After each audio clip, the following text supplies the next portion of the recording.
If you've ever looked at a job posting and thought, I could do this, but what even is this role? This one's for you. Welcome to One in STEM podcast, where we talk career pivots, lab life, and what no one teaches you about making it in science. I'm your friend in STEM, Mary, and today we're figuring out where you actually fit in this wild world of biotech. This is episode 2, part 2 of the Recruiter series.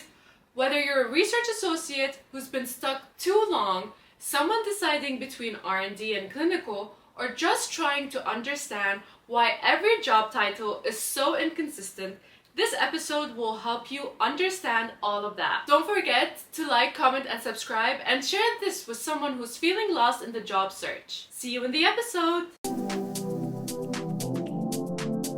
So welcome back.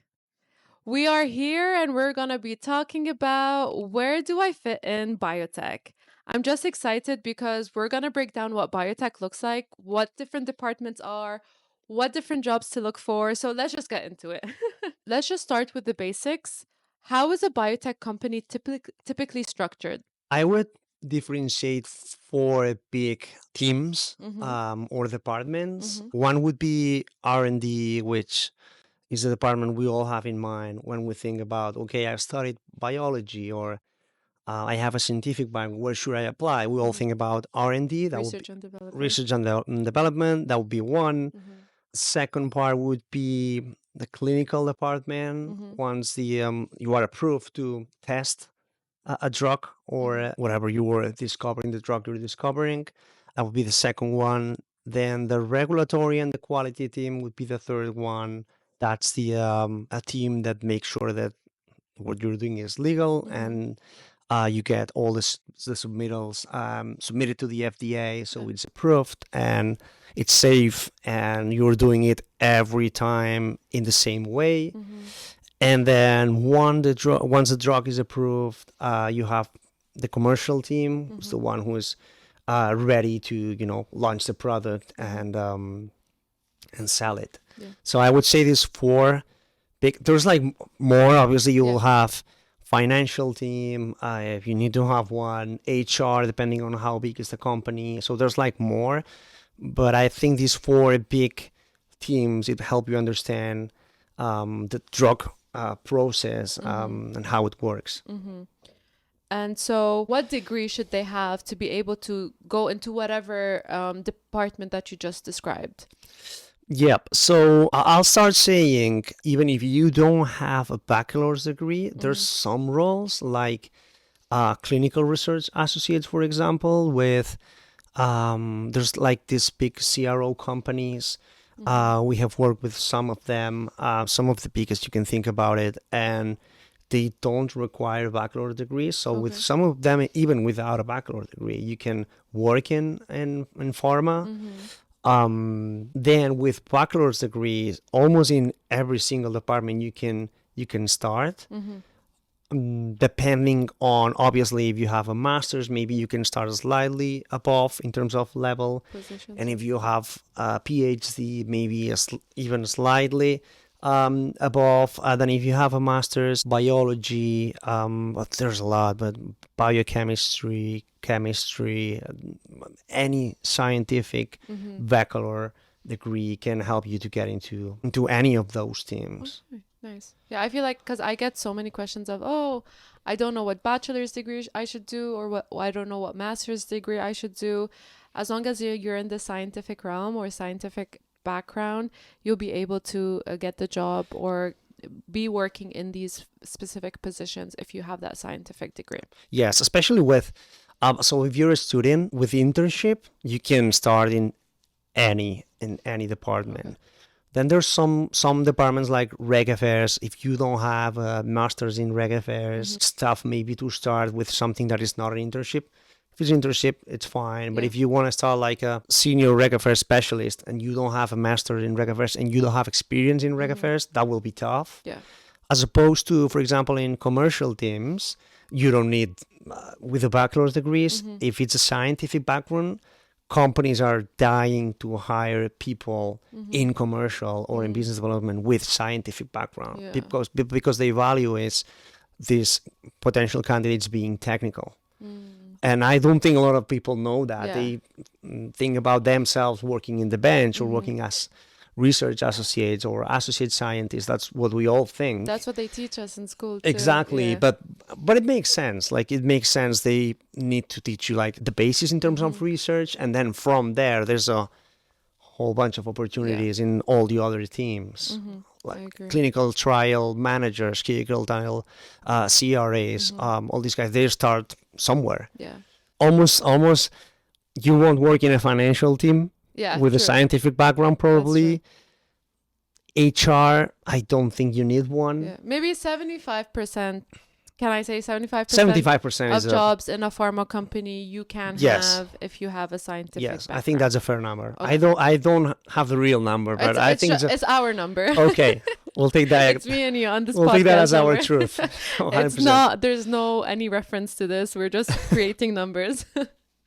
So over the years, you've seen so many job titles, especially in the biotech pharma space.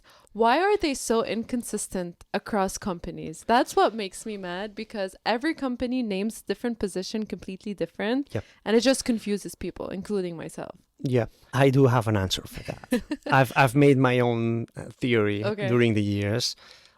So the most technical the job is, the less differences, I would say.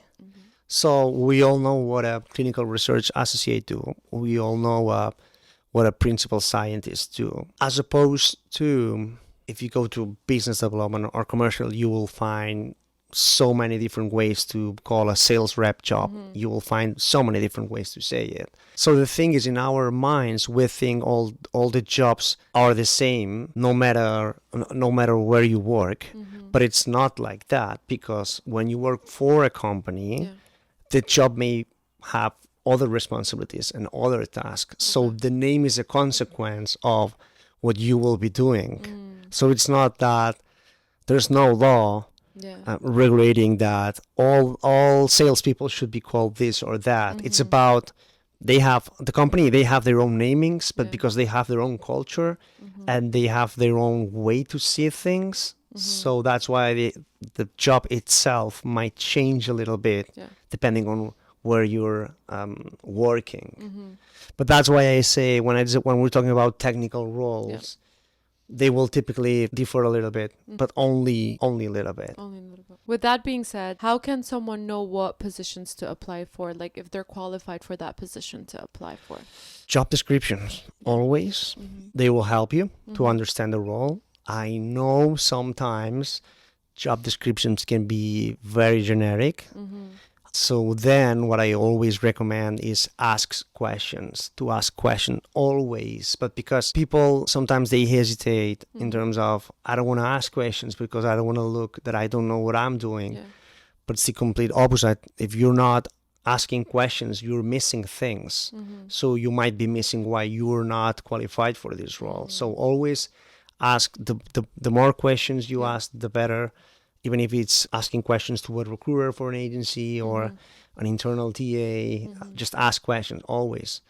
Don't miss anything because that will tell you when you are qualified or not. And the title sometimes it doesn't give you a clue. So just ask questions. Asking is good. Always ask questions. So what are different position names, like just general position names people can look for when they're looking for jobs? I don't know, depending on where they're looking for. But to start, people with bachelor's, research associate, definitely one, clinical research associates, any entry level in clinical trials, any entry level in R&D, associate scientists. Can you break down the different levels? So the research associate scientist, and scientist roles? Yes. So in terms of years of experience, for example. Years of experience, yes. Yeah. So people know where to apply. That's another one who's directly related to what we were talking in terms of an associate scientist in X company can be 2 years of experience. And in the company on the other side of the street it can be 4 years of experience. So it's not that I can make a rule that it always work. But in terms of levels that you could apply depending on your background, well, I don't think I can make again a statement because it's not science. But I would say obviously bachelor's or people finishing bachelor's are still undergraduated, internships can work, and depending on the size of the company, with big pharmas, even people with a bachelor can start as as interns. I see that a lot, but that's you put your foot into the company and then you are there. You never know if they like you, you can stay. So that's always good with big pharmas. Then associate scientist from half a year, 1 year, 2 years. Then scientist, it depends if it's your first job or not. But if you were a bachelor plus a master, you can try. Sometimes companies, they don't they do care that you have a master. They appreciate that, but they rely more on experience. So they're going to be like, well, I do like your resume. I think you're great, but all the other associate scientists we have, they do have masters. So we think you should start at this level. Then the big decision with PhDs sometimes is, so they, depending on their PIs or where they've been doing the PhDs or the postdocs, they apply to principal scientist jobs. And same thing, companies will be like, yes, we love your resume, but you don't have biotech industry or pharma industry itself. So we don't want to give you that title. So it's hard to tell. Sometimes it's about experience. And when you have a certain level of academic background, you can try and start a couple of levels above. But in my opinion, because that's something I like about the US. So if you're good in a company, they will move you up quick. So don't hesitate to maybe take a step back if you don't have experience, and always ask questions about potential growth and ask about personal experiences in the company, what a professional path they have for you, what potential growth, but because you're taking maybe what you think is a step back, so you want to know when you will be able to ask about promotion criteria, all these things. I don't think there's a way to say, if I have 1 year of experience, that's my level. So read the job description. That's what you were saying. Read the job description. Ask questions about the company, ask about the team, and you understand why they're offering you this level or that level. When it's time to write, I end up doing everything but writing. I check my phone, grab snacks, or just zone out. And then I have no words written. That's why I started using Jenny AI. It helps me focus and get started by suggesting sentences and ideas based on what I'm working on. You just give it a topic or a prompt and it helps put your thoughts into words. Jenny AI can also help you organize your writing, whether you're doing an essay, a report, or even a creative story like this ad. It helps with flow and structure so your writing makes sense from start to finish. And the best part, it handles citations. They're the worst. You can upload your own sources, or Jenny AI will find relevant research papers for you and automatically generate citations in the style you need. APA, MLA, whatever. That will save you so much time because honestly, I hate doing citations. It even suggests ways to improve your writing, like fixing grammar or making your sentences clearer. If you get distracted or stuck when writing, Jenny AI can give you the boost you need. Use code STEM20 for 20% off. Check out the link and discount code in the episode notes. I just want to clear a question that I get asked every single day. What's the starting salary here in the US? Oh, okay. I know it's a broad range, and I know like if you live in Boston, you get paid different. That's why I've never answered this question, is because every area you're being paid different. So just for the sake of putting a number, let's say Boston, only Boston, starting salary for a person who works in a big pharma and then a startup, because I know it differs a little bit. It can be different. Yeah. Yes, it works for the Bay Area. It's kind of the same kind of level, and maybe New Jersey, maybe it's slightly lower, but it works for these three areas. Then the rest of the US is a different life. and a different cost.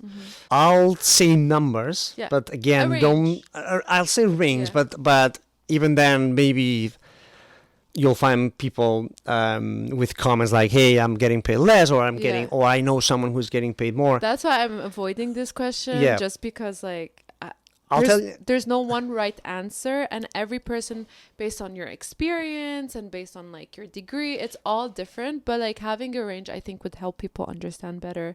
And from a recruiter who's seen a lot of like salaries, you'd probably know better than me. Well, so what I can tell you is, in Boston, for a research associate, it can go from. So I've seen 90s. Okay. But typically it goes more between 70s, something in between 70s and 90s, maybe even less depending on the company. I've seen 60. 60s. Yeah, based on my research, I've Yeah. seen 60K to like 90K. It's I- a very big range. It is. Yeah, well, I was thinking on 70 to 90s, but Yeah. yes. Because that's why it's a very big range, because there's so many factors that play a game. Like a startup pay is different than a big pharma, and then if you have X amount experience, you're getting paid different. So it's all different, and we can't just give one answer. But I think 60s to 90s is a good range. Then for scientists, I would say I've seen 100, 110, and then I've seen with a max of 130 maybe to principals. Yeah. Maybe now more, because in the last year I think I've seen a change. But in between 110 and 130, that will get you to principal. Senior 110. How much does a director make? Depending on the team.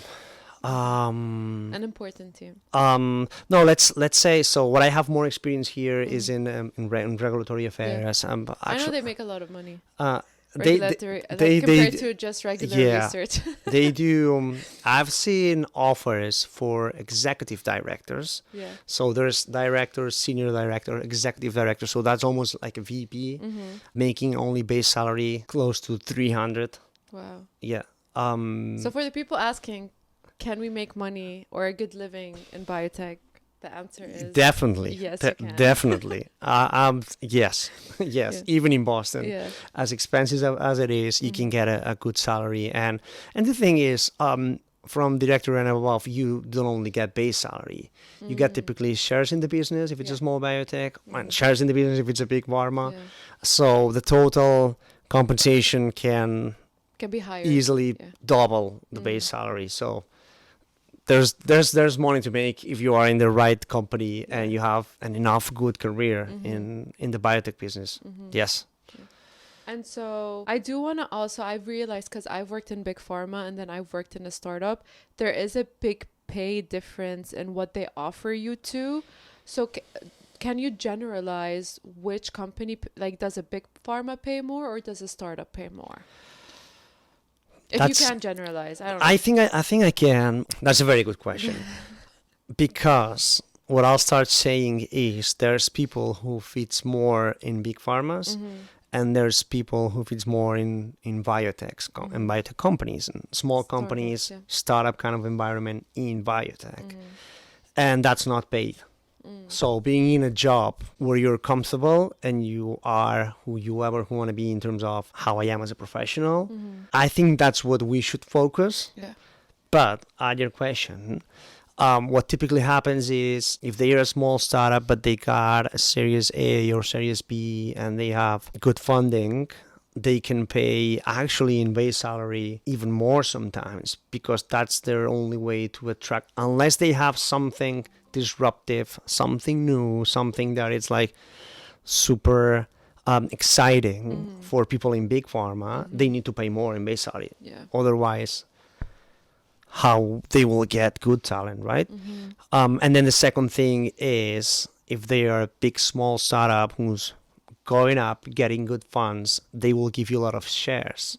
So if in 10 years time or 5 years time they got bought by someone, then you'll make a lot of money. They play a little bit with that, because it doesn't always happen. But if it happens, that's you make it big. Yes, you make it big. Yeah. Then as opposed to big pharma, that you'll get great base salaries, of course. Yeah. You'll get shares. You'll get all the benefits in the world, and they will treat you very, very well. So, but I think we all know that if you work for any of the top 10 big companies we'll have in mind, yes, you will be treated as you are one of their employees. So that makes sense. I couldn't tell. What should someone do if after they've been offered a job? That's a tough one. That's another tough one. Because there's not only one way to do something. But if it's way below, what I'm going to do as a recruiter is I'll go fight the client and be like, hey, this person might leave in a couple of months. They might take the job now because they need a job. They will leave. But if your question is, should I say something like, hey, I know this job typically is, I don't know, 100 and you're offering me 80. Yes, you should. 100%. If it's via a recruitment agency or directly to the talent team, always say it if you have the data that supports you. Obviously, hey, we do have this guide salary. We can put the link as well. You can download it. So collect all the data you can so you can fight and negotiate a little bit. That being said, I don't think there's anything you can do if they don't want to offer you more. Like sometimes they don't have budget and that's it. I feel like so many people are afraid of negotiating their salary because they might like take away or rescind the offer. So what would you tell these people like about that? No, idea? I think so. First of all, if you're working with a recruitment agency, we can definitely help with that because I can tell you, hey, listen, this is a good offer or not. Believe me, I'll push if I can, but this is a good offer because we're in the market and we know how much they're offering. If you're by your own, call people, call contacts in the business, try to collect the data, and double check that always. But I've never seen a company telling me, okay, we're rejecting this candidate because he's asking for more. What it can happen is that they don't agree, but you won't be rejected. Is there a chance after you negotiate, you might get a signing bonus? Yes, a sign-on bonus. Stocks? I think stocks and or compensation in terms of benefits, they're out of the equation. Okay. But definitely a sign-on bonus. Okay. I've seen that a lot in the US. And some changes in the base salary. Actually, some changes in the commissions when we're talking about business development or sales. I've seen people pushing for a better percentage of their sales and then getting less base salary. And that's a win-win for the company. Yeah. I'm going to go through another hot seat questions. It's a yes-no question. Well, we're short and sweet this time. So short and sweet. Okay. Does having a fancy company on your resume really matter? No. Okay. I'm dying to explain myself, but You can do it in one sentence. No, I'll just say no. Okay, no, okay. Are salaries based on what the last person made? I need to explain this. Okay, so it's illegal in a lot of states to even ask that question. Okay. And in some states, it's legal to ask, but illegal to use it. So it's like a gray area. So you can't ask someone? So you can ask someone, but you can't use that information in the offer, which is tricky because if you know it, you know it. Okay. But in Massachusetts, it's completely legal. In California, and there's a lot of states. So if they ask you this, you don't need to. Well, in Massachusetts, they cannot ask you this, and if they do, you don't have to answer. Okay. Are people with master's degree at a disadvantage compared to PhD students? Wow, we would need to define disadvantage. You mean in terms of level, where to start, or like will they be able to grow within a company? That's what I'm gonna say. No, I don't think they're in disadvantage. No disadvantage. No. Okay. That's it for my. If you wanna, do you wanna explain something? No. I just think if you do a good job, some companies it's all about your performance with the company.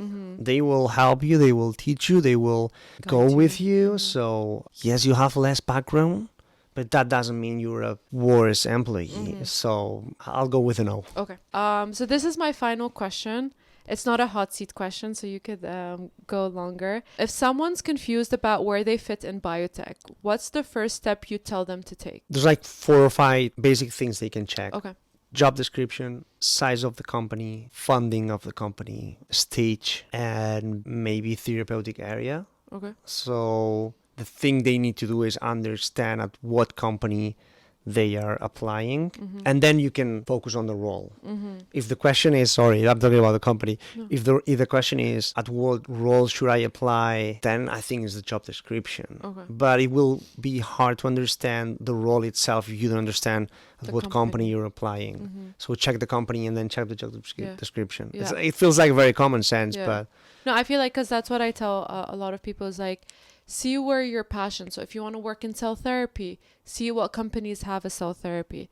If you want to work more on small molecules, see what companies work on small molecules. And from there, do these steps where see the company, the funding, the stages, all that you talked about. And that way you'd fully understand where to look for and what jobs to apply to. I should have said that on the first place. You have to be honest with what you can give to the company that you are applying.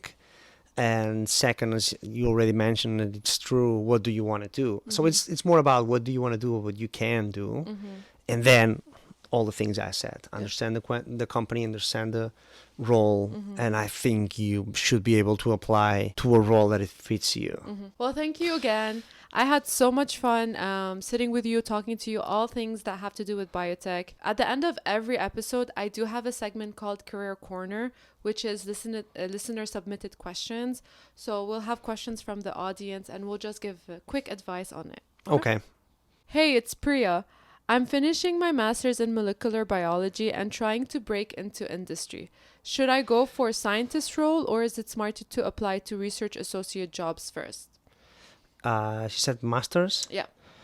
If it's a big pharma and your dream is to work in a big pharma, start wherever you can start, or they allow you to start. Because if you're good, you will skyrocket. So don't be afraid to don't hesitate, or don't get lost in am I underqualifying myself. If it's a smaller company, depending on the growth, if you have a master's and you start as a research associate, it's okay. If you start as an associate scientist, it's okay. If you get a scientist title, good for you. I don't think you can start as a senior. I could be wrong. If you start as a senior scientist, I don't think you can start as a senior scientist. As you said, read the job description. Read the job description. They will tell you how many years of experience, the What requirements, they the need. background. Hi, I'm Daniel. I just got my first biotech interview, and I have no idea how to talk about salary. How do you negotiate when you've never had an industry job before? Again, external data, always. If you go to a hiring process and they offer you a job and you have no idea, they'll do whatever they want with you. So be prepared and have the data. And then you do your research always. Agencies are perfect for that because we do all our studies every single year. So reach out to your recruiter that you know and just take advantage of them. But do the research. Don't go to an offer stage without knowing anything about salary ranges, because they could take advantage of yes, you. they will play with that. So thank you so much. I had such a great time of breaking down what biotech jobs look like and what a biotech company looks like as well. Thank you so much for giving us all these insights, even though we might said wrong statistics, but whatever. For everyone tuning Hope in. not. I hope not. Don't come at us.